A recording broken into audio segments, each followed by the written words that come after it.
अस्सलामुअलैकुम। आज इस वीडियो में हम जिस टॉपिक से रिलेटेड बात करने जा रहे हैं that is one of the type of operational vaginal delivery ventouse delivery.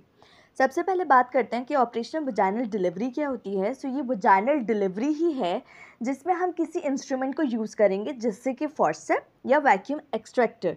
Forceps assisted vaginal delivery की बात की जाए तो उसके ऊपर डिटेल वीडियो ऑलरेडी अवेलेबल है चैनल पर, आप लोग जाकर देख सकते हैं।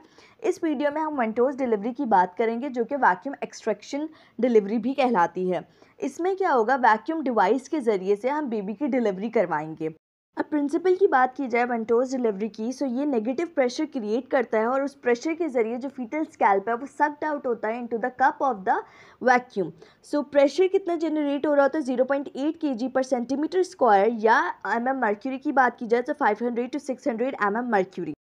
नेक्स्ट बात करते हैं safety criteria for vacuum delivery की। सो फॉर्सेप्स के निमोनिक से हमने याद रखना है कि जो सर्विक्स हो वो फुली डायलेटेड हो, ऑब्स्ट्रक्शन जो है वो should be excluded, ruptured membranes होनी चाहिए, कंसर्न्ड होना चाहिए, कैथेटर शुड बी रिमूव्ड। अगर ब्लैडर में कैथेटर लगा हुआ है तो उसे रिमूव करना होगा हमें। Engagement of the fetal head जो है वो 1/5 हो, अगर 2/5 भी हुई तब भी हम वैक्यूम एक्सट्रैक्शन मेथड यूज़ नहीं कर सकते। पावर की बात की जाए तो यूटेराइन कॉन्ट्रैक्शंस बहुत अच्छी होनी चाहिए और जो presenting part of the baby होगा, फीटस होगा, वो बिलो द स्टिल स्पाइन होना चाहिए। So these all are the safety criteria for the vacuum delivery. दो तरह के वैक्यूम यूज़ हो रहे होते हैं फॉर दिस प्रोसीजर, एक होते हैं कीवी वैक्यूम और एक मेटालिक होते हैं। दोनों का डिफरेंस बताती हूँ और इम्पोर्टेंस भी बताती हूँ आपको। So we have metal ventouse cup. जो हमारे पास मेटल वेंटोस कप होता है ये सॉफ्ट हार्ड प्लास्टिक से भी बने हुए होते हैं कुछ, और कुछ मेटल से बने हुए होते हैं। ये क्या होता है, ये एक सक्शन डिवाइस से हम इसे कनेक्ट करते हैं जिसके ज़रिए से नेगेटिव प्रेशर भी बनता है इसके अंदर, और कप को हम फिट करते हैं on to the fetal head.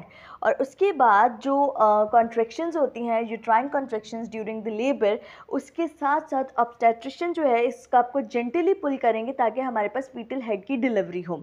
Kiwi omni वेंटोस cup की बात की जाए तो ये सबसे मोस्ट कॉमन टाइप ऑफ वेंटोस होता है। इसकी इम्पॉर्टेंट बात जो लाजमी आपने याद रखनी है कि इसको सक्शन डिवाइस की ज़रूरत नहीं होती। इसके ऊपर जो ये पंप लगा हुआ होता है ना, उसी के ज़रिए से हम जो नेगेटिव प्रेशर है वो जनरेट कर लेते हैं और इसके लिए हमें किसी डिवाइस अदर डिवाइस की ज़रूरत नहीं है। Now this is cup, this is the side where machine connected, और ये हमारे पास हैंडल होता है। अब कप को हम प्लेस करते हैं between the interior and posterior fontanelle of the scalp of foetus.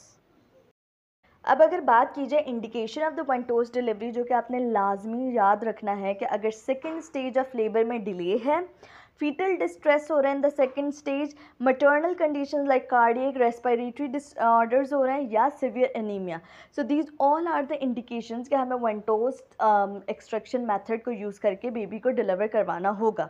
Contra indications की बात की जाए, प्रेजेंटेशन अलग है, सेफेलिक नहीं है, मतलब फेस या ब्रीच प्रेजेंटेशन है तो हमने वेंटोस एक्सट्रैक्शन मेथड यूज़ नहीं करना। गेस्टेशनल एज अगर 34 वीक से कम है तो हमने ये मेथड यूज़ नहीं करना। और जो फोर्सेप्स का सेफ्टी क्राइटेरिया है ना, अगर उसमें से एक भी चीज़ मैच नहीं करी तो हम इस मेथड को फॉलो नहीं करेंगे। जैसे हेड जो है वो फुली इंगेज नहीं है, 1/5 नहीं है, अगर सर्विक्स फुली डायलेटेड नहीं है तो हम वेंटोस एक्सट्रैक्शन डिलीवरी नहीं करेंगे। उसके बाद कॉम्प्लिकेशन क्या हो सकती हैं, मटर्नल और फीटल डिफरेंस होती हैं। जो मटर्नल होती है वो जेनाइटल ट्रैक्ट ट्रॉमा हो सकता है, हैमरेज हो सकता है। जो फीटल होता है उसमें क्या होता है, एडिमेटस स्किन बम्प हो सकता है at the site of cup application, cephalohematoma हो सकता है सब पेरियोस्टल ब्लीड की वजह से, सब ग्लियल हेमाटोमा हो सकता है, इंट्राक्रेनियल हैमरेज हो सकता है और रेटिनल हैमरेज हो सकता है। मतलब जो भी फीटल में हमारे पास मसला आएगा या तो वो ब्रेन का आएगा या फेशियल आएगा। फेस पे रेटिनल हैमरेज आ गया हमारे पास और ब्रेन में हमारे पास इंट्राक्रेनियल हैमरेज, सेफेलोहेमाटोमा, ये सारी कंडीशंस आ गई। So this is all about ventouse delivery. Hope so मैंने अच्छे से एक्सप्लेन किया हो और आपको ये पॉइंट्स अब क्लियर हो गए हों। Thank you.